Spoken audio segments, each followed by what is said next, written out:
మా జనరేషన్లో కానివ్వండి, ఇప్పుడున్న జనరేషన్లో కానివ్వండి, అందరికి కూడా ఒక ఎక్సైట్మెంట్ ఉంటుంది చిరంజీవి గారిని కలవాలంటే, చిరంజీవి గారి గురించి మాట్లాడాలంటే.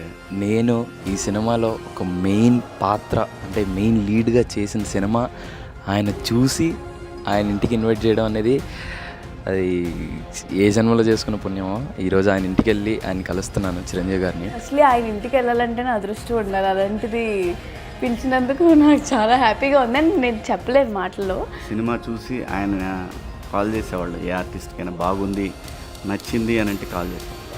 అలాంటి ఒక రోజు కోసం చాలా సంవత్సరాల నుంచి వెయిట్ చేస్తున్నాను. సో ఆ రోజు ఈరోజు వచ్చేసింది అది.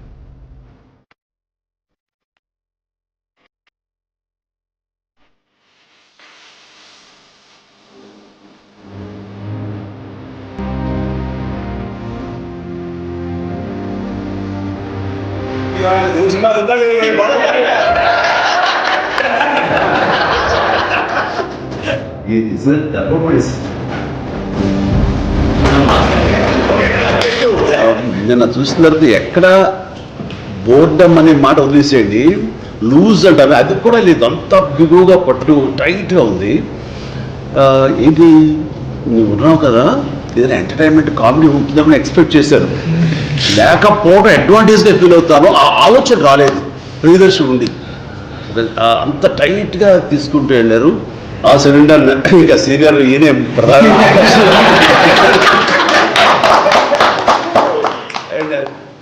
మరీ మరీ క్రియల్గా చేసేసాడు. చిన్నపిల్లలు ఫెంటాస్టిక్గా పంపిస్తారు, చాలా చాలా బాగా చేశారు. క్యారెక్టర్ అబ్బాయి చేయటం కానీ ఆ షెడ్యూల్డ్వి ఎక్కడ ఓవర్గా చేయకుండా అది లోపల ఎంత మదన పడతారో కళ్ళల్లో కూతురు నించుగా చిన్న చీర కళల్లో అది కనబడుతుంటే మనకి చాలా గుండె పిండేస్తున్నాం. అంత బాగా చేశాడు, ఎక్కడ ఓవర్ చేయలేదు. పూర్వతరంగా మాసిగా చేశాడు బాగా చేశాడు. ఒక విలేజ్ అండ్ ఆ టైప్ ఆఫ్ అమ్మాయి ఎలా రియాక్ట్ అవుతారో ఆ ఏజ్ వాళ్ళు అలాగే రియాక్ట్ అయ్యింది చక్కగా. అది టోటల్గా అందరూ ఈ అద్భుతం.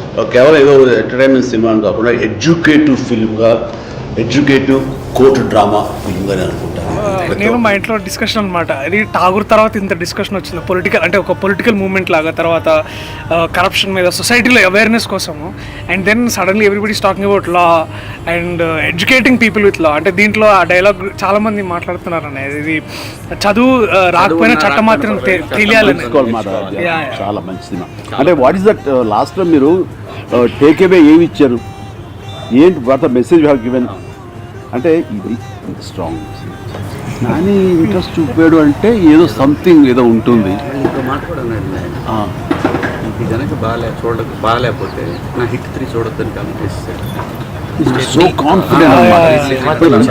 అలాంటి వాళ్ళం కూడా నాని ఉన్నాడా, ఈ నాని ఇందులో ఏంటి అంత ఇంట్రెస్ట్, ఆయనకున్న టేస్ట్ డెఫినెట్లీ ఏదో ఉంటుంది మ్యాటర్, లేకపోతే ఆయన ఓకే చేయడు, ఆయన పార్టిసిపేషన్ ఇందులో ఉండదు అన్న అన్ని. ఫస్ట్ అట్రాక్షన్ ఫస్ట్ డ్రైవ్ చేసింది థియేటర్లకు వచ్చేలా చేసింది నాని అనుకున్నాను. ప్రేక్షకులు థియేటర్లో చూడాలి, they should have that experience of being watching the movie on the theatre.